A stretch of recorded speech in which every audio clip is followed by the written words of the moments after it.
காசு இல்லாமல் இருக்கிறதே ஒரு விதமான நிம்மதி தான். ஃபார் எக்ஸாம்பிள், என்னை யாரும் இப்போ பிக் பாக்கெட் அடிச்சுட்டு போயிட்டாங்க, எனக்கு கவலையே கிடையாது. ஏன்னா என்கிட்ட 10 பைசா கிடையாது. நீங்க ரொம்ப ஏழைங்க. ஆமாங்க. இத வச்சிட்டு இந்த ஊர்ல எப்படித்தான் வாழ போறீங்க? எல்லாம் உங்க தயவு தாங்க. காசு இல்லைன்னா ஆள் இல்லை, ஆள் இல்லைன்னா ஸ்ட்ரெஸ் இல்லை, ஜாலியாக இருக்கலாம்பா. 35,000 கட்டுறவன் தான் தெரியும், உனக்கெல்லாம் என்ன பொச்சா தெரியும். சாப்பாட்டுக்கெல்லாம் பிரச்சனை கிடையாது. ஏன்னா பிரேக்ஃபாஸ்ட்டுக்கு அண்ணா ஒரு டீ, லஞ்சுக்கு அண்ணா ஒரு டீ, டின்னருக்கு வேணும்னா ஒரு டீ.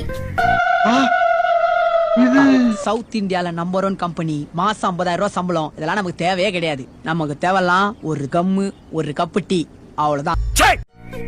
பெட்ரோல் போடுறதுக்கெல்லாம் காசு இல்லை, எங்கே போனாலும் நடந்தே போக வேண்டியதுதான். இப்படியே நடந்து நடந்து நடந்து டயபெட்டிக்ஸ், பிபி, சுகர்னு எந்த நோயும் எங்களை தாக்காது. கார் வாங்கலாம், ஆனா என்ன பண்றது, மிடில் கிளாஸா இருக்கிறதுனால முடியல. ஏண்டா நீ மிடில் கிளாஸ்னா அப்ப நான் யாரா? ஸோ இனிமே காசு இல்லாதவனை இலக்காரமா பாக்குறத விட கொஞ்சம் பொறாமையோட பாருங்க. ஏன்னா நம்ம எல்லாரை விட அவங்க தான் நிறைய இடத்துல நிம்மதியா இருக்காங்க. ஏய் இங்க வா. என்ன சொன்ன? ஜாலியா போயிட்டு இருந்தீங்களே ப்ரோ. என்ன பார்த்தா ஜாலியா இருக்கா உனக்கு? ஆமா அது இல்ல ப்ரோ, நான் ஜாலியா இருந்து எவ்வளவு நாள் தெரியுமாடா? தெரியாது. நானே வேலை கிடைக்காம நாய் மாதிரி தெரிஞ்சிட்டு இருக்கேன், என்ன பார்த்தா உனக்கு ஜாலியா தெரியுதா?